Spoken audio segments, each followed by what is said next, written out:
Well, there's the green flag, and now we're waiting for the 5-second board, then the red light to turn on, and then the green to turn on, and we're away, and it's a very good start from Riccardo Patrese. And Riccardo Patrese and Michael Schumacher flooding into first, behind Nigel Mansell, and that's a very good stop. But there, Ayrton Senna trying to go right the outside, 2-3 abreast here through that first corner, but it's Riccardo Patrese leading from Nigel Mansell. And Ayrton Senna used all his Brazilian muscle to get past Michael Schumacher. He came down the outside of Schumacher. Schumacher a little bit cautious going into that first corner. I think the reason was Mansell was caught unawares.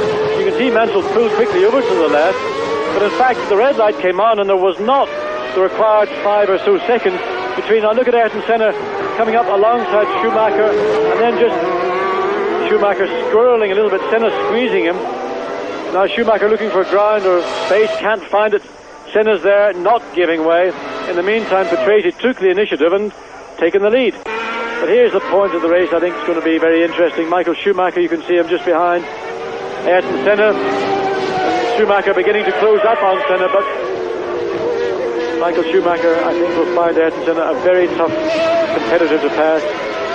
Schumacher's car has been quicker down the straight than Senna's car, but that's not going to mean that he's going to get past Senna easily. I don't think anyone will get past Ayrton Senna easily. At the moment in third place, 4.6 seconds behind Nigel Mansell, who's a second behind Riccardo Patrese. But if you look at the lap times, both the Williams are in the 121s, and Michael Schumacher is in the 122s, and all the rest is 123 or even slower. Well, this is just in the settling down period of the race. All the tension of the start has evaporated. Now working to find consistency. What's he shaking his hand at? Is that to let Michael Schumacher pass?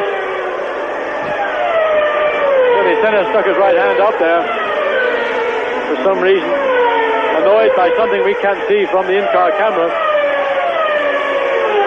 Well, you can see the speed he's going at, and John, this is 6th gear. If we can stay with Senna to go through a lap, because we haven't really had a full lap yet, have we? No, we haven't. Senna now. Schumacher getting closer to him, and of course Schumacher's dragging along Jean Alesi and Martin Brundle, who's on Alesi's gearbox. So it's wrong to say that Senna's holding back the three pursuing cars, but now Schumacher right on the gearbox, and Alesi and Ayrton Senna struggling the car. The newness of the tires has evaporated. Schumacher needs to be very careful, because Alesi will snatch that 4th place off him before he has a chance to think about it. In that position, Schumacher's position, you must also be aware of what's going on behind you. Your concentration, of course, mostly focused in front of you. Look at Martin Brundle looking to take Alesi's 5th place, but well, it's going to be a little bit of an amusing scenario here, these 3rd through 5th place. Oh, we've got Mansell and Patrese way ahead of everybody else, and Ayrton Senna, but behind Senna is a train of Schumacher, Alesi, Brundle, and even Pierluigi Martini, who's not far behind. Back at Interlagos, where Riccardo Patrese just finishes 8th lap, and Michael Schumacher is passing Ayrton Senna. And I think Senna has a problem, John. Well, Senna has a problem from the 2nd lap, really. And I just think that Senna's trying to take it back. Michael, shut that door. Don't let Senna have the opportunity. You've worked to get past the guy. What are you doing? You left the door wide open for him to drive straight through. Well, because of this fight, the gap between Ayrton Senna and Nigel Mansell and Riccardo Patrese is over 16 seconds after 8 laps. Michael Schumacher we can see in 3rd, then Jean Alesi, then we see Martin Brundle, Pierluigi Martini, and Carl Wendlinger in 8th with the march. Well, that's a problem. Senna's got a problem. I think he's having gear change problems, because he wouldn't suddenly de-accelerate like that. But he got us back into gear. And look at this, and let's watch it again. Schumacher, he's got Senna behind him. He wasn't using his mirrors. He should have just faded across to the left-hand side of the track and blocked Ayrton Senna. Well, I mean, Michael Schumacher is certainly the star, the young and up-and-coming star, but he'll have to learn a little bit quicker than that, because people like Ayrton Senna will take every advantage they can, and that's one of those little salutary lessons that you do learn from a world champion. And another fastest race lap for Nigel Mansell, now down to a 120.604, and he's 6 tenths of a second behind teammate Riccardo Patrese, who's led this race from the start. He took the lead into that first corner, and he's held it ever since. But another 15 laps to, well, roughly 15 laps to go to the first tyre stops of the year. And at the speed that Patrese and Mansell are lapping at, they will have lapped the entire field before the race is probably even 3/4 way through. Ayrton Senna managing to hold everybody up to the tune of something like 3.5 seconds a lap slower than the two Williams. Of course, the effect is that now from 14th place up to 3rd place, everybody's covered between car to car by 0.2, 0.5 of a second. A long train, all files behind Ayrton Senna. Michael Schumacher, again, not the part of the circuit you can pass on. And really all Schumacher ought to try to do is around this slow part of the circuit is get himself into position and hope that Senna has a problem or can get onto the pit straight with a little bit of momentum that will carry him up to, now look again, he's trying. Oh, he's going through? No, he's not. You see, you can't really get through that. The straight isn't long enough to enable the acceleration to take him up. And Senna, of course, so experienced and so good.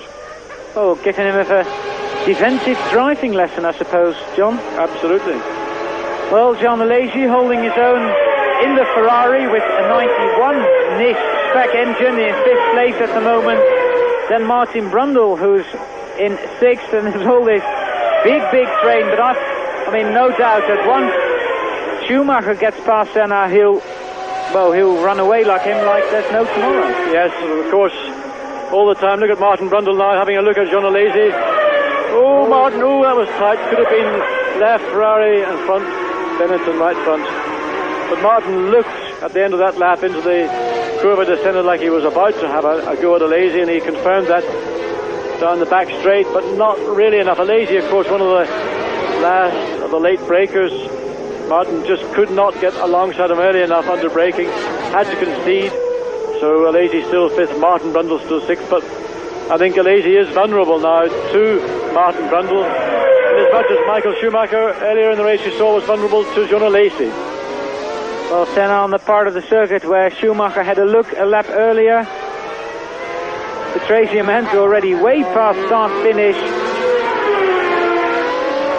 But there comes Ayrton Senna. 2 left-handers to go, and then he's completed 12 laps out of 71.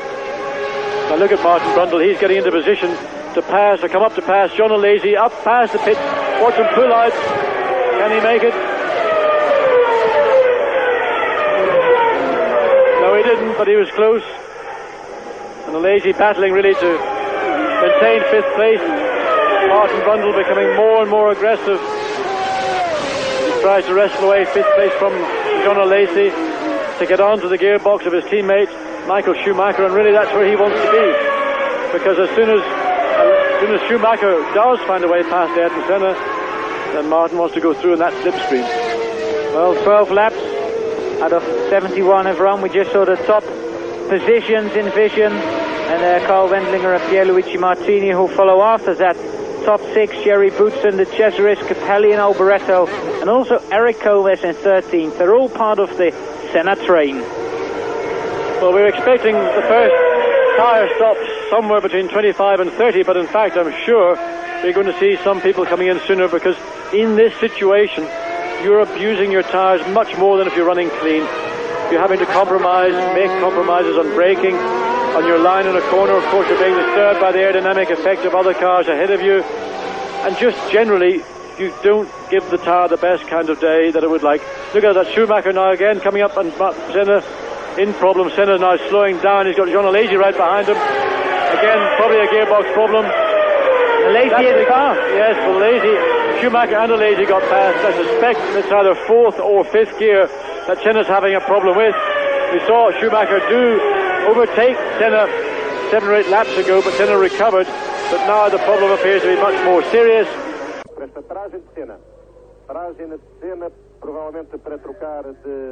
Não, abandono. É abandono da Ayrton Senna. Back here at Interlagos, where Ayrton Senna is out of the 1992 Brazilian Grand Prix, and that is not where, well, 70,000 Brazilians come to watch for.